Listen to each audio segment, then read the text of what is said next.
Hey everybody, and welcome back to Kerbal Space Program RP-0.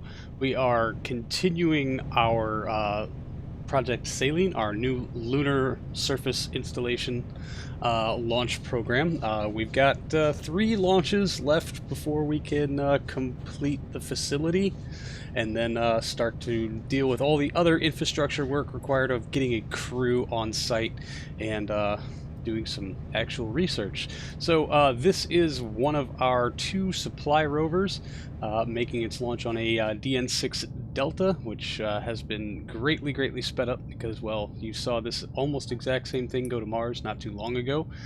Again, this is just modified equipment from our Mars surface base program, with the Aero shell removed and some of the thrusters placement tweaked, and well, it's much lighter, and it's not going nearly as far, and so we do tend to have a whole lot of extra Delta V on board, so we can actually kind of abuse the system, just like we did last episode, where we had the very inefficient, terrible direct descent profile of the core module that kind of worked out pretty well for us, all things considered. But we can afford to be a little inefficient with these just because we do have so much excess Delta V. And in the time of me introducing all of this, we saw SRB SEP, booster SEP, core stage flame out, stage separation, and now we are on our TLI burn on the back of that single HG3 that just does not want to stay rotated in such a way to keep those solar panels angled into the sun. I think I know why, and it's because the actual payload, the rover itself, is offset from the center of the, I guess, the primary orbital insertion descent stage, with the big N1 Block 5 Keralox engine that sits just atop the payload fairing. That whole thing is offset by just a little bit because the mass of the rover is just not quite centered. And well, when you got all the extra mass of the aeroshell kind of making up for some of that, it doesn't really matter a whole lot because, well, once you're firing that engine, it's nice and stable. But I guess it's just enough weight imbalance to kind of throw off the delta upper stage and cause a little bit of a roll, which is weird, but it is what it is. So we are now getting ourselves set up for our orbital insertion around the moon and trying to get our inclination in such a way that we can make a very easy, quick approach to our core module, which has already landed on the surface. Of course, my timing's bad and I refuse to do actual math, so it's not really going to be a thing. We tried to look at maps just to see what we could do, but I needed to pay attention to this burn so that we could, I don't know, at least get into orbit without me mucking that part of it up. I've done quite a few landings on the moon to where I just don't really need to consult the map itself, but we're actually going to do this in a more correct fashion than we did last time. I do actually know how to do things it somewhat correctly. It doesn't make up for my absolutely terrible piloting most of the time, but you know, knowing the procedure and following it, two very separate things. So we're going to fly out, adjust our inclination so that we can start to make an approach, and then come in a whole lot lower and lower our orbit down to something a little bit more respectable, and that uses the rest of the fuel from the Delta upper stage, which we will now eject and light that N1 Block 5 engine. A lot of transferring thruster fuel around because I would like us to keep our terminal descent stage as fully fueled as possible. So another very small inclination change to put us on course. We'll fold back in our solar panels just to make sure. Had to top off the batteries. There is a lot of battery capacity on this thing, but I just wanted to make sure that we're not going to lose this almost mission critical supply rover because I forgot to pop a solar panel for just a little while. So we are now plotting our nodes for our terminal descent phase. We still have a whole lot of Delta V left in that Block 5 stage, and we're going to try to abuse it and Initially, the plan, I should say, is to land about 2.5 kilometers away and then drive in, but I will be very quickly abandoning that because, well, we've got the fuel to try to dial this in and be relatively accurate with all of our things. So there is the core module right below us. One last fire of the Block 5 to put us on direct descent. And now I will turn you over to Old Me for live coverage. We're wasting so much thruster fuel.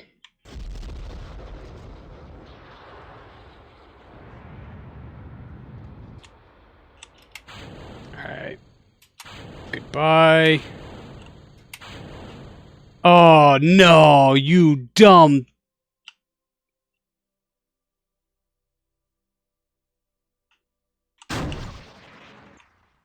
There's our wheels, folks.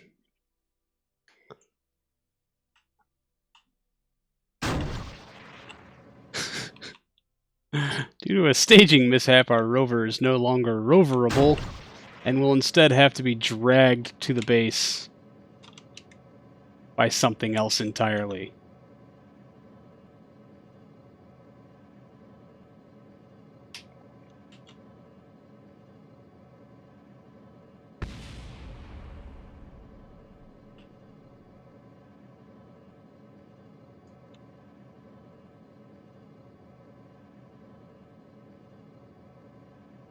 Oh no, I was looking at apoapsis, not true altitude.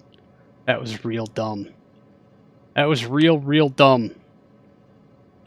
Fuck.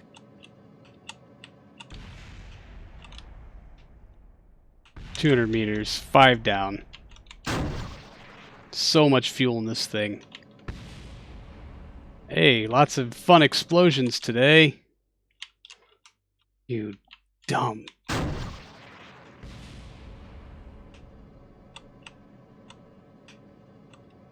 Yeah, the offset nature of this thing is proving to be very difficult. 130 meters, 5 down.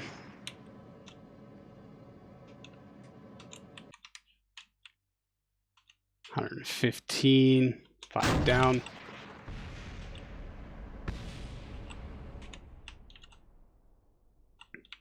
Plenty of fuel.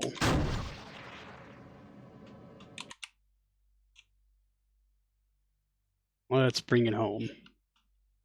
Even if we can't drive it to where it's supposed to be.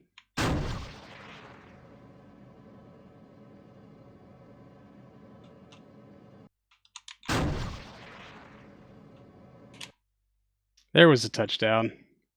And another one. And we're just going to leave it attached to this. Because first Kerbal crew out here has to reattach the wheels. Oh my god, that was so fucking stupid.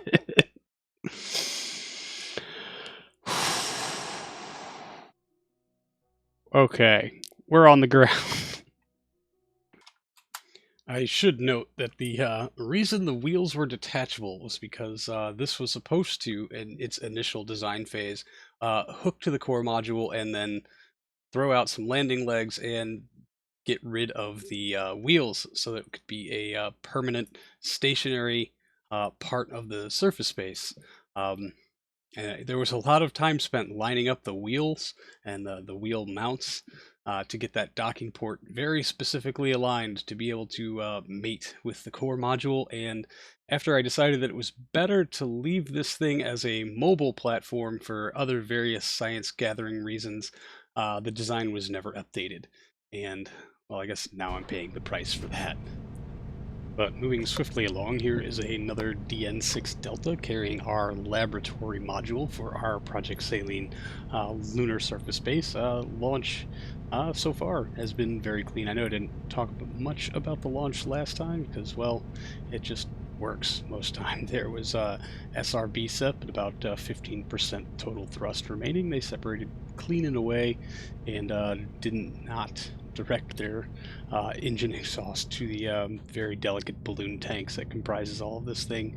There's booster SEP and fairing SEP and a lot of wiggle coming from those RS-25s. I think maybe some gimbal limiting is in order, although this is a relatively new effect, this random wiggle and wobble, although I think it might be from the payload jiggling around and kind of causing some offsettiness, although we are controlling from the Saturn core as part of the core stage right up there until delta stage separation.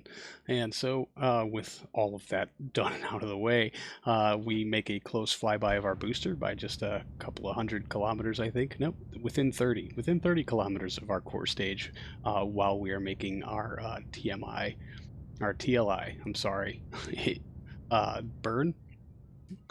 And there's our rendezvous with the moon. Once again, we're going to try to come in on a pretty solid approach, although I was kind of running out of time here on the live stream. So it was decided that we were just going to go ahead and go for it. I mean, we do have absolutely gobs and gobs of Delta V.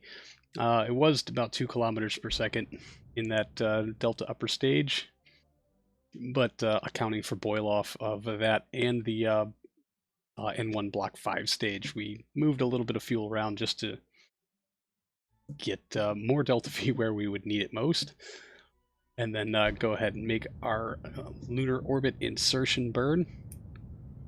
And that still leaves us with about 300 meters per second left in our Delta upper stage and a pretty solid approach to our station. We'll just adjust that node a little bit. We need to burn about 50 meters per second radially, and then we're going to go ahead and put ourselves on course for a direct descent. So we did get a little lucky in this one in that we didn't have to change our inclination after orbital insertion too much to go ahead and make this direct descent. There is separation of the Delta upper stage and plotting for burn of our final landing. And there's crossing over the southern pole of the moon, which...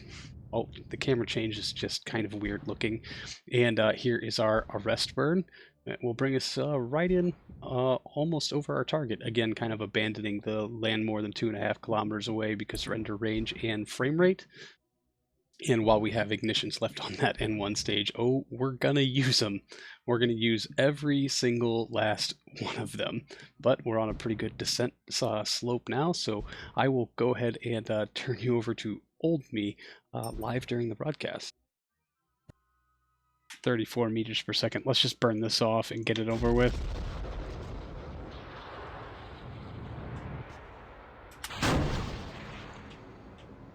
Whoa, whoa, friend. Which way is up? I don't know.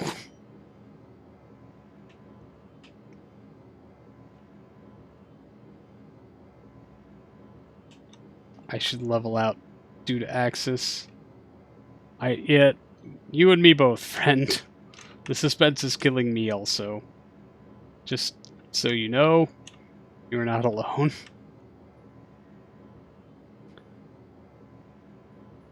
Terminal descent stage engaged. We're just going to try to walk this in a little bit. I don't know why I'm so concerned about getting it close onto the target, but here we are.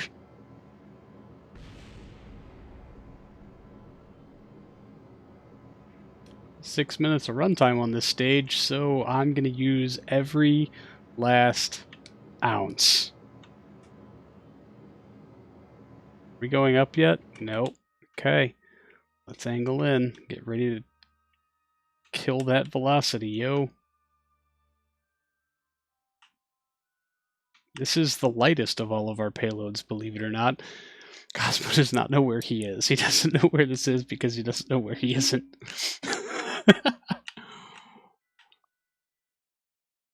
Very fair assessment. Better than AI slag. Only marginally. And we are in render range of our 10,000 things. How many explosions? Oh, hey, now we know which one is the core. The blue. And frame rate. Meet floor. Floor meet frame rate. Thrusters meet utilization. 1.8. Oh, God, I was looking at apoapsis again. I am so stupid sometimes. Most of the time.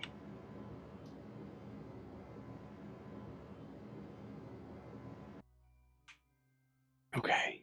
Okay, we can do this. We can do this, we can do this, we can do this. 1.4 altitude, 25 down, trying to target in.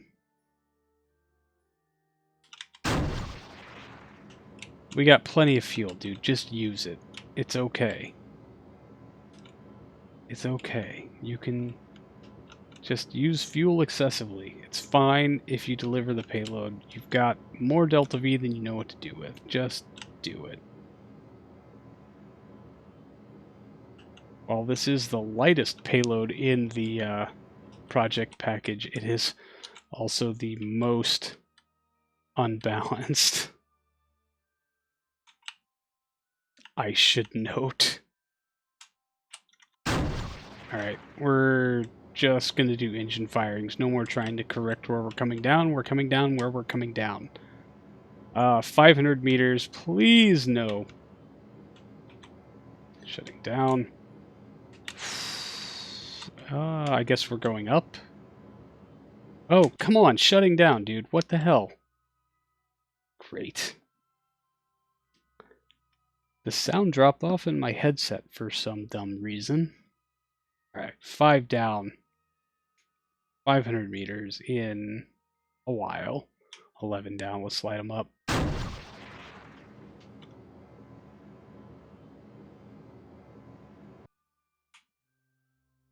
We're bringing this in as gentle as we can.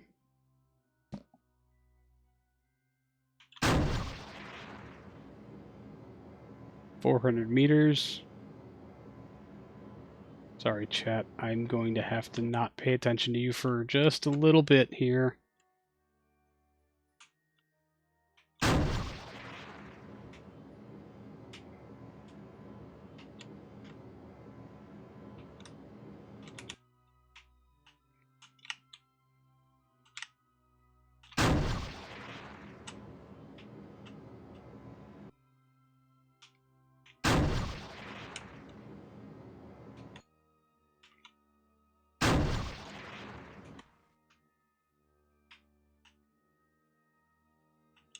$250 8 down.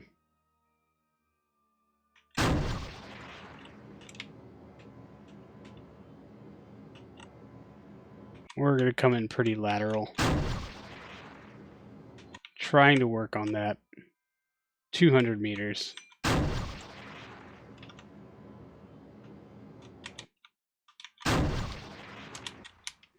Whoa, whoa, come on now. 175. 150.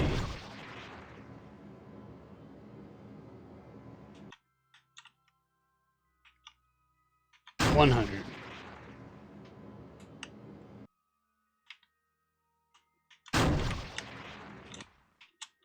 75.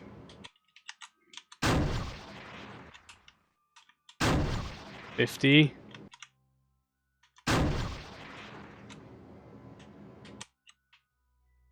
20 meters.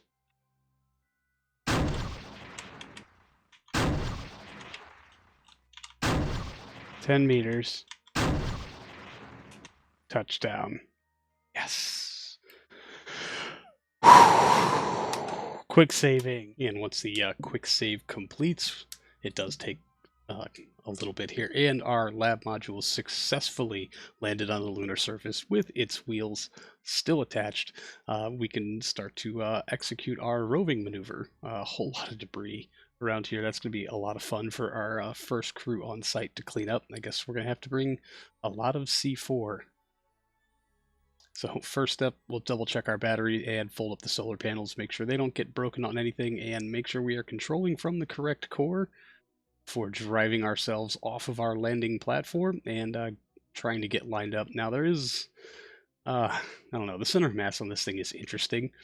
It's kind of right in the middle of the lab, but the steering axis on some of these wheels just does not want to cooperate for solid turning radius.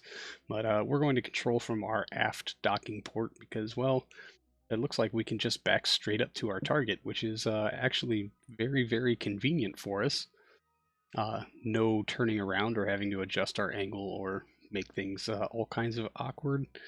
We can just go ahead and back into our parking spot, and we'll slow our approach up just a little bit. This is 4 times sped up footage, which after accounting for frame rate comes out to be just about real time for the rest of us watching. So We'll switch out, fold up the landing legs on the core module to bring it down to ground level or undeployed state, and then pull ourselves nicely in. A little bit of a misalignment there, looked kind of weird, but if you nudge it hard enough, it'll just dock anyway. There it is. Our first core module and laboratory module of Project Selene are attached and functioning, but no life support on board. So we're going to have to get our other supply rover down here and, well, fix that, I suppose, before we can bring the crew down, and hopefully we'll be able to get that other one fixed and up and running so that we can actually start getting some solid research out of this. We are on the moon's far side basin, which is a biome we have not yet explored at all, so any science run here is going to be very beneficial for the program. So it's coming right along, and I guess you know what to expect in the next upcoming episodes. We're definitely going to try to at least get the surface assembly complete and then move on to getting it prepped and ready for crew. So that's going to do it for this episode, everyone. Thank you so much for hanging out. I really do appreciate it, and I will see all of you in the next one. So until then, see you later.